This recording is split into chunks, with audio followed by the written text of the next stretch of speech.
મારું કરેલું પુણ્ય એળે ન હોય જાય, મને કામ લાગે, મારી આવનારી પેઢીને કામ લાગે, અને મારા પુણ્યથી મારા પૂર્વજો પણ તરી જાય.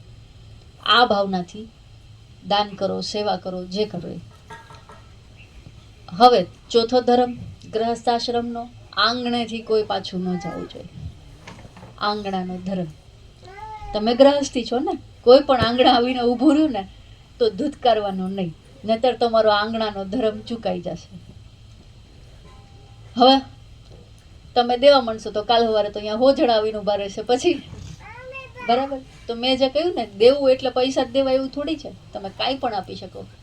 રામ રામ 2 વખત બોલશો ને તો એના કાનમાં એ જે શબ્દ જશે ને એ પણ દાન છે. તો ખાલી હાથ કોઈને ન લોટાવાય. એનો મતલબ એમ નથી કે હંમેશા કંઈક આપવું જ, અથવા તો ધન આપવું, અથવા તો એ લોટ માંગે કે પૈસા માંગે કે જે કાંઈ માંગે.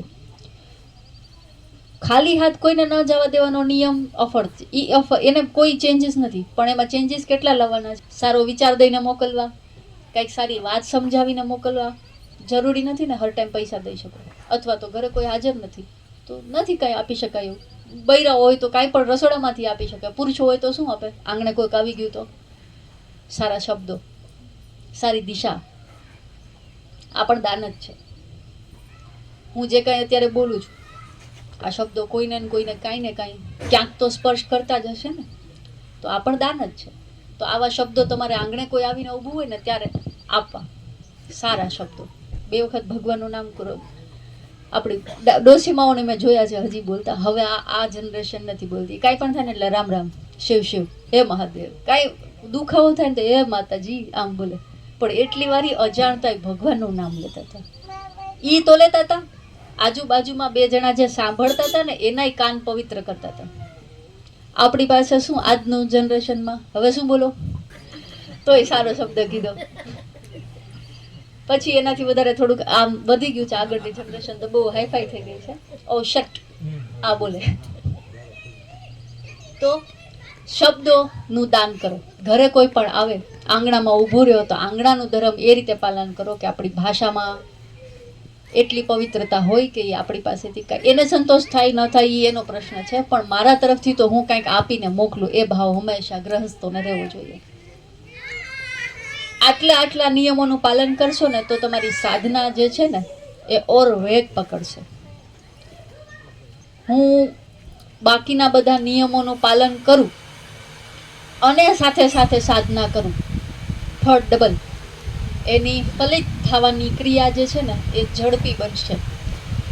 પછી સાધના અપાર કરું છું, બહુ તપ કરું, બહુ ભજન કરું, અનુષ્ઠાન કરું, પણ પછી એ સમયે કોઈ મને બોલાવે એટલે હું કકરાટ કરું છું. તો એ ક્રોધથી, તમે જેવું ભજન કરો ને એવું બળી જ જાય, તરત જ બળી જાય, સ્વાહા. તો એ બચાવવા માટે કાં તો એ ગુપ્ત રહે તો કોઈને ખબર નહીં પડે, એટલે એક પડદાના અંદર જે કાંઈ સત્કર્મ કરો એ પડદામાં રહીને કરો. એક બીજું કર્યા પછી એને મગજ ઉપર ન ચડવા દો, એનો નશો ન ચડવા દો. ત્રીજું, જેટલું પણ કરો છો ને એ હું કરું છું એ ભાવથી નહીં કરો, કરતા ભાવથી ન કરો. હંમેશા એ રાખો કે મને ભગવાને આમાં નિમિત્ત બનાવ્યું, મારા દ્વારા આ કરાવ્યું. હવે આમાં 2 રીતે ફાયદો છે. ક્યારેક ક્રોધ પણ આવી જાય, થાય ને, ક્યારેક કડવો સમય હોય, કોકે અઘરા શબ્દો આપણા કાને રેડા હોય ને આપણે એવી જ અઘરી પ્રતિક્રિયા આપી દીધી હોય, તો એમાં એ જ ભાવ થશે કે મારા દ્વારા થયું. જેટલું તમે મેં કર્યું કરીને કરશો ને તમારા ખાતામાં છે. ઈશ્વરે મારા દ્વારા કરાયું એ કર્મ તમારે ભોગવવું નથી પડવાનું, કેમ કે શરીર દારીને કર્મ લાગુ પડે. જેની પાસે શરીર છે એને કર્મ લાગુ પડશે, શરીર નથી તો કર્મય નથી. તો હંમેશા હું એ કર્મ કરું કે ભાઈ કોક કરાવે છે હું નથી કરતા. જેમ કે મીરાબાઈ હતા, નરસિંહ મહેતા હતા, કરતા ભાવથી દૂર હતા.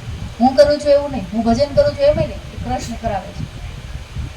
તો એવા પુણ્ય, એવા સત્કર્મ હું કરું છું એમ નહીં, મારા દ્વારા થાય છે.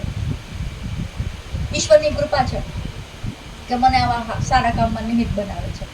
તો આ વાત તો ગુરુ પરંપરાની, શિષ્ય પરંપરાની, મારા જેટલા સેવકો છે એમને જીવનમાં ઉતારવાની ચર્ચાઓ નાની મોટી.